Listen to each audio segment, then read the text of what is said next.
¿Qué ocurre cuando dos gigantes del cielo avanzan sin verse, guiados solo por voces que se cruzan en la niebla?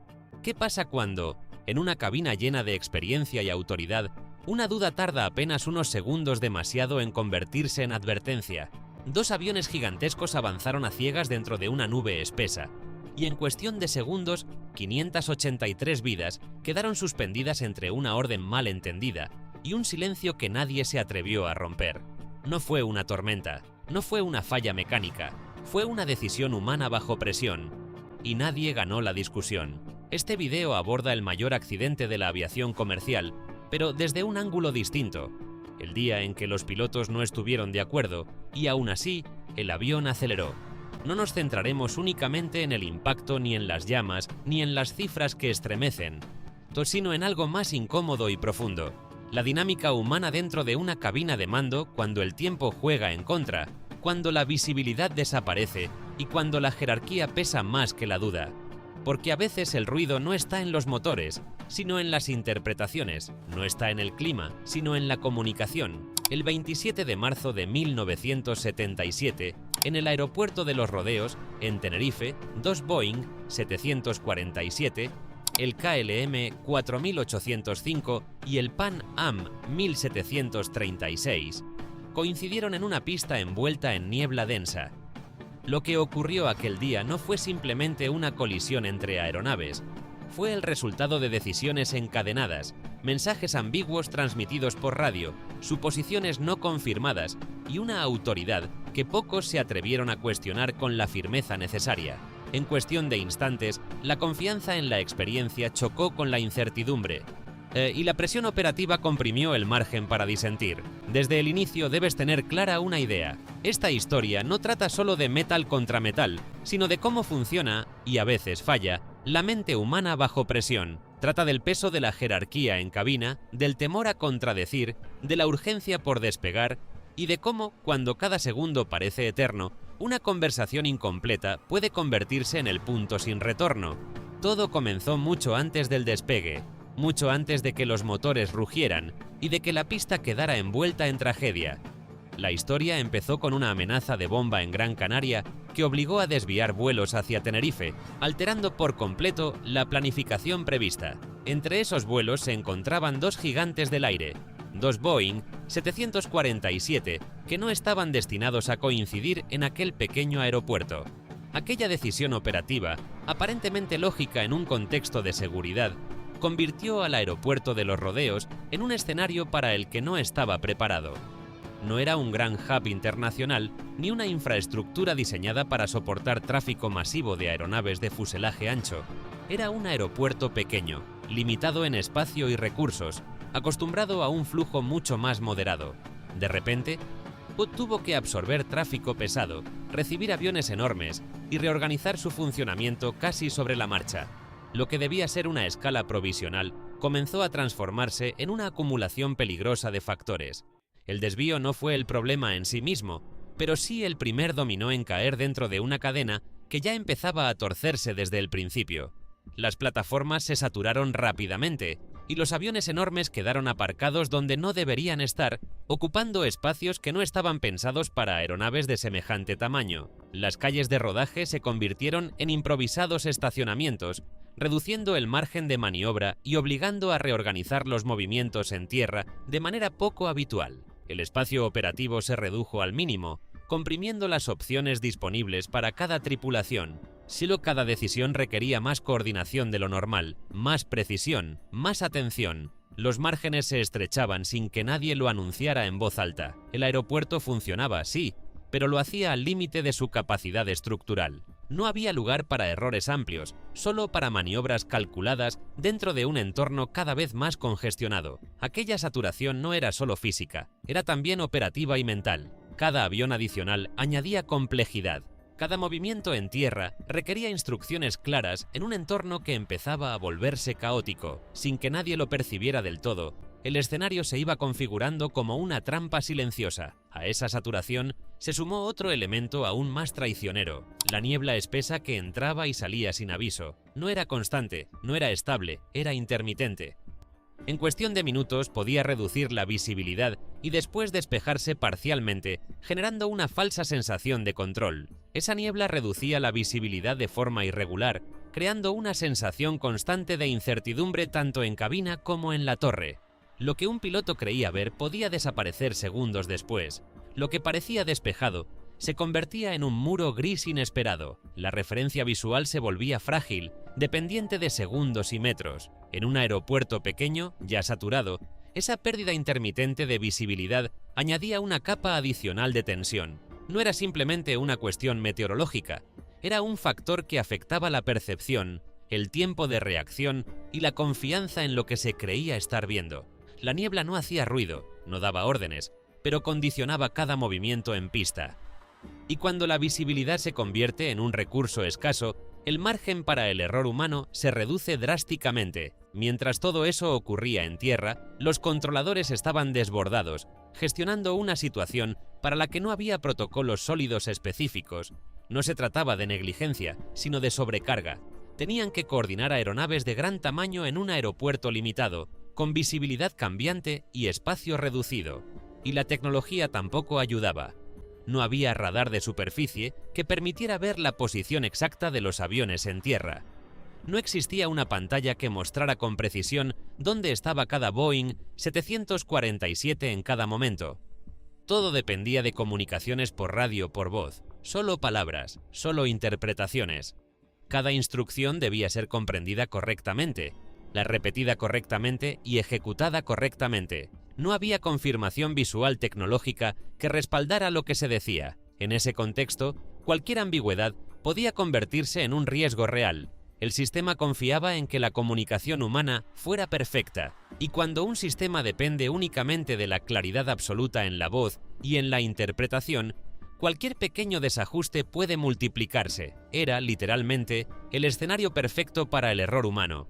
Dentro del KLM 4805, la estructura era clara y casi incuestionable. Una jerarquía perfectamente definida que no dejaba espacio para ambigüedades sobre quién tomaba la decisión final. La cabina no era solo un espacio físico lleno de instrumentos y procedimientos, era también un espacio psicológico donde el rango determinaba el peso de cada palabra. El comandante ocupaba el asiento izquierdo, el lugar simbólico y real del liderazgo absoluto. No era simplemente el piloto al mando de ese vuelo, era un profesional con una trayectoria sólida, un piloto muy experimentado cuya carrera estaba respaldada por miles de horas de vuelo. Además, era instructor jefe de la compañía, lo que elevaba aún más su estatus dentro de la organización. Su autoridad no era circunstancial ni improvisada, estaba institucionalizada. Su prestigio no solo venía de su experiencia en el aire, sino también de su posición jerárquica dentro de la aerolínea. No era un comandante cualquiera asignado a una ruta específica, era alguien que enseñaba a otros a volar, alguien que evaluaba, corregía y formaba a generaciones de pilotos. Eso cambiaba completamente la dinámica interna de la cabina. Cada decisión suya estaba respaldada por años de reconocimiento profesional. Cada afirmación llevaba implícita una validación previa. En ese entorno, su palabra no solo orientaba, prácticamente definía la realidad operativa del momento. Frente a él, en el asiento derecho y en la posición técnica correspondiente, estaban el copiloto y el ingeniero de vuelo. Ambos eran profesionales capacitados, preparados y conscientes de los procedimientos. Sin embargo, tenían menos rango y menos poder dentro de la estructura formal. La diferencia no era únicamente técnica, era profundamente psicológica. No se trataba de saber más o menos sobre un procedimiento concreto, sino del peso que tenía cada voz en la toma final de decisiones. En aquel momento específico, también tenían más dudas, percibían matices, escuchaban frases por radio que podían interpretarse de distintas formas, notaban que ciertos elementos no estaban completamente claros, pero la diferencia de jerarquía condicionaba la forma en que esas dudas podían expresarse. No era un entorno horizontal de debate abierto, era una estructura vertical donde la autoridad estaba claramente definida. Cuestionar no era imposible, pero sí incómodo. Y cuando el rango es tan desigual, incluso una simple pregunta puede sentirse como un desafío implícito. En esa cabina, discutirle algo al comandante no era normal. Esa frase resume una cultura operacional en la que la autoridad del comandante se daba por sentada como correcta por defecto. Cuestionar su interpretación implicaba algo más profundo que señalar un detalle técnico, implicaba desafiar una estructura entera de autoridad consolidada. No era solo una conversación entre colegas, era una interacción marcada por años de tradición jerárquica dentro de la aviación. Las dudas existían, sí, pero no se manifestaban con contundencia, se expresaban con cautela, casi con timidez estratégica. Las preguntas se formulaban con cuidado, eligiendo palabras que no sonaran confrontativas. El tono era medido. La intención era confirmar, no contradecir. Ese matiz es crucial. Porque en situaciones críticas, la forma en que se plantea una duda puede determinar si se toma en serio o se descarta. Y cuando el comandante interpreta una situación de una manera concreta, el margen para que esa interpretación sea desafiada disminuye drásticamente si la cultura interna no favorece el cuestionamiento directo. La jerarquía pesaba más que la intuición. Esa es la esencia del problema. Cuando la autoridad es incuestionable, el margen para el desacuerdo real se reduce peligrosamente, incluso si el desacuerdo está basado en señales válidas o en percepciones razonables. El copiloto y el ingeniero de vuelo no eran figuras decorativas, eran parte esencial del sistema de seguridad, pero su capacidad de influir dependía de cuánto estuviera dispuesto el comandante a escuchar y reconsiderar. Si en un entorno donde el comandante es también instructor jefe de la compañía y figura de autoridad absoluta dentro de la aerolínea, el equilibrio se inclina de forma natural hacia la obediencia implícita. No hacía falta que nadie ordenara silencio. El propio peso de la estructura generaba autocontención, y esa autocontención, en un momento crítico, puede convertirse en el factor determinante entre insistir o aceptar. Cuando la cultura prioriza la autoridad por encima del intercambio abierto, la dinámica humana se vuelve frágil. Y en una cabina de mando, esa fragilidad puede tener consecuencias irreversibles. A medida que pasaban los minutos, la presión comenzó a acumularse de forma casi imperceptible pero constante, como una fuerza silenciosa que no se ve pero se siente en cada decisión. No fue un cambio brusco ni una alarma repentina. Fue una suma progresiva de factores que, uno tras otro, fueron estrechando el margen mental de la tripulación. Las horas de servicio estaban al límite, y ese detalle no era menor. En aviación, los tiempos legales de trabajo no son simples recomendaciones, son fronteras estrictas que determinan si un vuelo puede o no realizarse. Existía el riesgo real de que la tripulación no pudiera despegar legalmente si se demoraban más, lo que significaría quedarse en tierra, reorganizar pasajeros, reprogramar todo y asumir consecuencias operativas y económicas. Esa posibilidad no se mencionaba como amenaza directa. Pero estaba presente en la mente de todos. El reloj avanzaba sin pausa. Cada minuto detenido en la pista era un minuto que acercaba la operación a un punto crítico. La presión no provenía de una sola fuente, sino del tiempo acumulado que convertía cada retraso en una variable peligrosa. A esa tensión se sumaba el factor humano en cabina y fuera de ella. Los pasajeros estaban impacientes tras el desvío inesperado, provocado por la amenaza de bomba en Gran Canaria. Llevaban horas fuera de su planificación original, esperando noticias, acumulando frustración. Aunque los pasajeros no estaban en la cabina, su presencia se sentía como una responsabilidad constante. Un avión lleno no es solo una máquina, es un compromiso con cientos de personas que esperan llegar a su destino. Esa impaciencia no generaba gritos en la cabina, pero sí añadía una capa emocional a la operación. Además, el combustible ya había sido cargado, y eso añadía peso literal y simbólico a la situación. Más peso significaba una operación más exigente en pista, y más combustible significaba que la decisión de despegar ya estaba encaminada, que el proceso estaba avanzado, que dar marcha atrás implicaba complicaciones adicionales. Cada detalle reforzaba la idea de que lo lógico era salir cuanto antes. La sensación en cabina empezaba a transformarse en un claro «vámonos ya».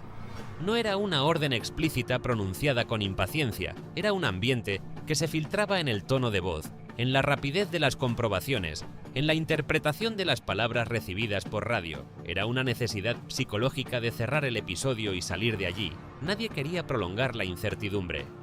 Nadie quería seguir atrapado en un aeropuerto saturado, pequeño, con visibilidad cambiante. El deseo de despegar no era irracional, era comprensible dentro del contexto, pero esa urgencia sutil puede modificar la manera en que se interpretan los mensajes.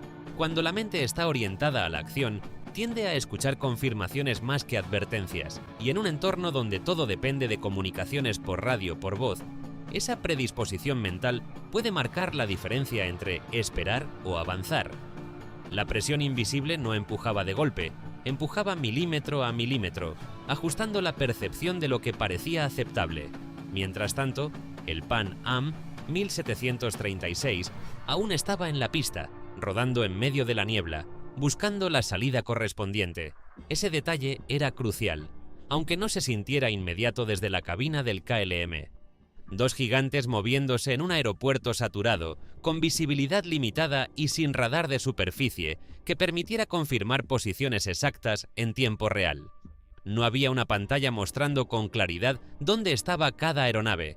Todo dependía de lo que se decía y de lo que se entendía. La presión no gritaba, no hacía ruido, no aparecía como una luz roja en el panel, pero estaba allí, empujando cada decisión un poco más hacia el límite, empujando a interpretar con optimismo, empujando a asumir que todo estaba en orden, empujando a avanzar cuando quizás lo más prudente habría sido detenerse unos segundos más. En ese contexto, la presión invisible se convirtió en uno de los factores más determinantes de toda la secuencia. El momento crítico llegó envuelto en ambigüedad, no como un estruendo evidente, sino como una secuencia de palabras que parecían normales dentro de una rutina operacional. Desde la torre se emitieron instrucciones que no eran completamente claras, frases que en otro contexto quizá no habrían generado consecuencias fatales. Pero aquel día no era un día cualquiera. Las comunicaciones dependían exclusivamente de la radio por voz, y las frases no estaban estandarizadas como lo estarían años después. No existía todavía la rigidez terminológica que hoy obliga a repetir autorizaciones exactas y confirmaciones inequívocas. Hubo ruido en la frecuencia, hubo interferencias leves, hubo solapamiento de transmisiones, voces que se montaron unas sobre otras durante segundos decisivos. Palabras que se cruzaron en el aire y que llegaron fragmentadas a los oídos de quienes debían interpretarlas con precisión absoluta. En ese entorno saturado, cada sílaba importaba. Cada pausa podía alterar el significado. Y cuando la comunicación no es cristalina, la mente tiende a completar los vacíos con lo que espera escuchar. En la cabina del KLM, el comandante interpretó que tenía autorización para despegar. Esa interpretación no surgió de la nada. Surgió de un contexto cargado de presión acumulada, de la sensación de urgencia, del deseo de salir cuanto antes. Desde su perspectiva, las palabras recibidas encajaban con lo que esperaba oír. Pero interpretar no es lo mismo que confirmar. El copiloto dudó. No fue una duda teatral ni exagerada, fue una vacilación sutil, de una pequeña resistencia interna ante la posibilidad de que la autorización no fuera tan clara como parecía. Esa duda no se expresó como una oposición frontal, se manifestó como una inquietud que flotaba en el ambiente. Y entonces el ingeniero de vuelo hizo algo crucial.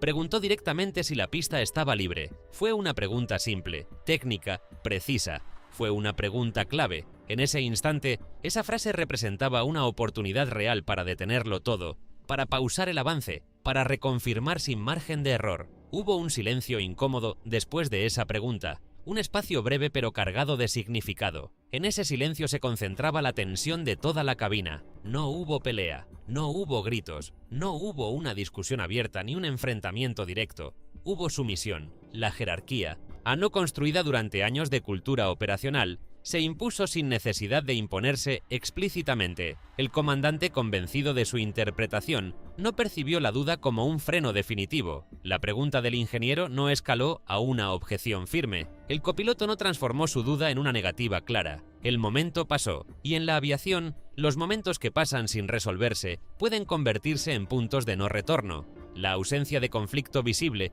no significaba consenso real, significaba aceptación silenciosa.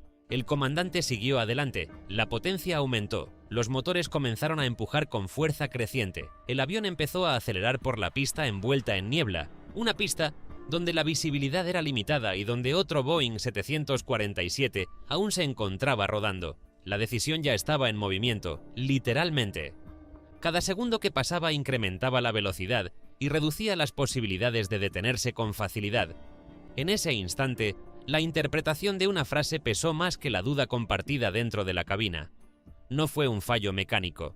no fue una explosión inesperada, fue la consecuencia directa de cómo se entendieron unas palabras en medio del ruido, del solapamiento de transmisiones y de la ambigüedad no corregida.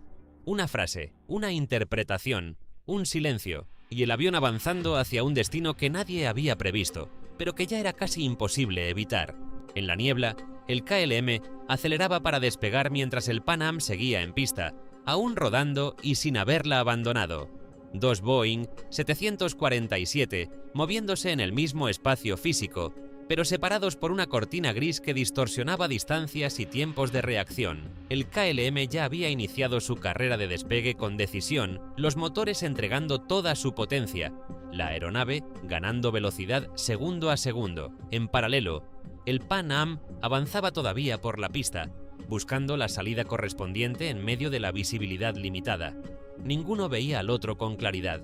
La niebla no era un muro sólido, era intermitente, engañosa, capaz de permitir una percepción parcial en un instante y ocultarlo todo al siguiente. La visibilidad era traicionera, y en un entorno así, los cálculos mentales sobre distancias y posiciones se vuelven inciertos. No había radar de superficie que confirmara en pantalla la ubicación exacta de cada avión. Todo dependía de lo que se creía saber. Todo dependía de lo que se suponía que el otro estaba haciendo. A medida que el KLM ganaba velocidad, la pista se convertía en un túnel sin referencias claras. La aceleración no deja mucho espacio para la duda. Una vez que el avión supera cierta velocidad, frenar se vuelve cada vez más difícil y más arriesgado. En el Pan Am, la tripulación continuaba rodando, consciente de que debía abandonar la pista, pero condicionada también por la niebla y la complejidad del entorno saturado. La percepción de ambos equipos estaba fragmentada por las condiciones meteorológicas. Ninguno veía al otro con la anticipación suficiente, y cuando finalmente se avistaron, fue demasiado tarde, demasiado cerca, demasiado rápido. O no hubo margen para una maniobra amplia ni para una reacción prolongada, solo segundos. Segundos que en aviación pueden definir la línea entre un susto y una catástrofe. El intento desesperado por evitar el impacto existió, pero no fue suficiente para revertir la física ya desatada. La colisión desató una explosión devastadora que iluminó la niebla con violencia. El impacto no fue un simple choque metálico, fue una liberación brutal de energía acumulada en combustible, velocidad y masa. Murieron 583 personas. Esa cifra no es solo un número, es el reflejo de la magnitud de la tragedia. En el KLM no hubo ningún superviviente. La violencia del impacto y la posterior explosión hicieron imposible cualquier rescate dentro de esa aeronave. En el Pan Am, la situación fue igualmente catastrófica, marcada por el fuego y el caos. El aeropuerto pequeño, ya saturado, se transformó en escenario de una emergencia sin precedentes.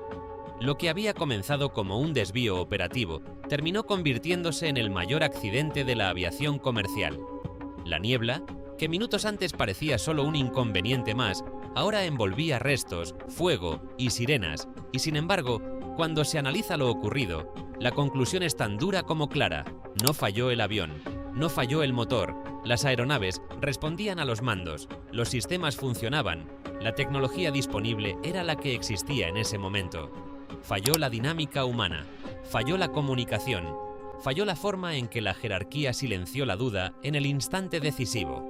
Fue el resultado de pequeñas decisiones acumuladas bajo presión en un entorno imperfecto donde la ambigüedad no fue corregida a tiempo. Fue la suma de interpretaciones, silencios y urgencias que se alinearon de la peor manera posible. Nadie ganó la discusión porque, en realidad, nunca llegó a existir como un enfrentamiento abierto. Y cuando la duda no se convierte en acción, el silencio puede ser tan determinante como un error técnico. Después de la tragedia, la aviación mundial entendió que el problema no era solo técnico, era humano. Durante años, la seguridad aérea había centrado gran parte de su atención en la ingeniería, en los sistemas, en la mecánica de las aeronaves, pero lo ocurrido dejó en evidencia que incluso cuando el avión funciona correctamente y los motores responden como deben, el factor humano puede convertirse en el eslabón más frágil de la cadena. La magnitud del accidente obligó a mirar más allá de las máquinas. Se analizó la comunicación, la jerarquía, la presión psicológica y la toma de decisiones bajo estrés. Se comprendió que no bastaba con tener pilotos técnicamente brillantes, si el entorno dentro de la cabina no permitía una comunicación abierta y efectiva. La tragedia marcó un antes y un después en la manera en que se concebía la seguridad operacional. El foco dejó de estar exclusivamente en los procedimientos técnicos y comenzó a incluir la interacción humana como elemento central. Fue una sacudida profunda para toda la industria. De ese análisis nació el CRM, Crew Resource Management, un sistema diseñado específicamente para mejorar la comunicación y la toma de decisiones en cabina. No se trataba simplemente de añadir una nueva materia en los manuales, sino de transformar la cultura interna de vuelo. El CRM introdujo la idea de que todos los miembros de la tripulación son responsables activos de la seguridad, independientemente de su rango. Se empezó a enseñar a los copilotos a cuestionar activamente, a no limitarse a insinuar una duda, sino a expresarla con claridad cuando algo no parece correcto, a insistir si es necesario. La formación ya no se centraba solo en habilidades técnicas, sino también en habilidades de comunicación, liderazgo y gestión de recursos humanos dentro de la cabina. Se promovió un entorno donde la pregunta directa no fuera vista como una falta de respeto, sino como una herramienta esencial de seguridad. La figura del comandante seguía siendo clave, pero ya no podía operar aislada de la retroalimentación del resto del equipo. Otro cambio fundamental fue la estandarización del lenguaje en radio para evitar ambigüedades. Las frases críticas dejaron de depender de interpretaciones flexibles. Se eliminó la improvisación en comunicaciones esenciales, especialmente en autorizaciones de despegue y aterrizaje. Las palabras comenzaron a tener un significado preciso y único dentro del contexto aeronáutico. Se establecieron protocolos estrictos para repetir instrucciones y confirmarlas de manera inequívoca. La intención era clara: reducir al mínimo la posibilidad de que una frase ambigua pudiera desencadenar una interpretación errónea. La comunicación pasó a considerarse una herramienta técnica más, tan importante como cualquier instrumento del panel. En un entorno donde antes solo había radio por voz y dependía de cómo se entendiera cada mensaje, ahora se imponía una disciplina lingüística diseñada para eliminar dudas, y sobre todo, se rompió el mito del comandante infalible. La autoridad ya no podía estar por encima de la seguridad colectiva. La experiencia y el rango seguían siendo respetados, pero dejaron de ser incuestionables. La cultura comenzó a reconocer que incluso el piloto más experimentado puede equivocarse y que la verdadera fortaleza de una cabina está en su capacidad de trabajar como equipo. La tragedia de Tenerife no solo cambió procedimientos, cambió mentalidades, transformó la manera en que se entiende el liderazgo en aviación. Introdujo la idea de que la seguridad no depende de una sola persona, sino de la interacción equilibrada entre todos los miembros de la tripulación. Lo que se aprendió a un costo tan alto se convirtió en la base de una nueva era en la aviación comercial, una era en la que la comunicación abierta y el cuestionamiento responsable son pilares fundamentales para evitar que una duda vuelva a quedar en silencio. Lo que ocurrió aquel 27 de marzo de 1977 no fue simplemente el mayor accidente de la aviación comercial. Fue una lección brutal y permanente sobre cómo la presión, la jerarquía y la comunicación imperfecta pueden alinearse de la peor manera posible. En la pista del aeropuerto de Los Rodeos, en Tenerife, dos Boeing 747 quedaron atrapados en una secuencia de decisiones que, vistas en retrospectiva, parecen incomprensibles, pero que en su momento estuvieron envueltas en prisa, niebla y confianza excesiva. No fue una falla estructural ni un fenómeno meteorológico extremo lo que desencadenó la tragedia, sino algo mucho más cotidiano y por eso mismo más inquietante: interpretaciones ambiguas, frases que no fueron confirmadas con claridad absoluta y una autoridad que pesó más que la vacilación. Se bastó una frase mal entendida y unos segundos sin una objeción categórica para que la historia de la aviación cambiara para siempre. A veces, el verdadero peligro no está en el clima ni en la máquina, sino en el silencio que sigue a una duda no expresada con suficiente firmeza. En ese instante incómodo en el que alguien percibe que algo no encaja, pero no insiste lo suficiente. Esta historia nos obliga a mirar más allá del impacto y preguntarnos cómo reaccionamos bajo presión, cómo influyen las jerarquías en nuestras decisiones y qué tan difícil es contradecir a quien tiene más experiencia o autoridad. Si este video te hizo reflexionar, Si te impactó esta historia contada desde el ángulo humano y no solo desde las cifras, suscríbete al canal, dale, like y deja en los comentarios tu opinión. ¿Habrías tenido el valor de cuestionar al comandante en ese momento, aún sabiendo que cada segundo contaba y que la cabina no es un lugar donde la duda se expresa sin consecuencias?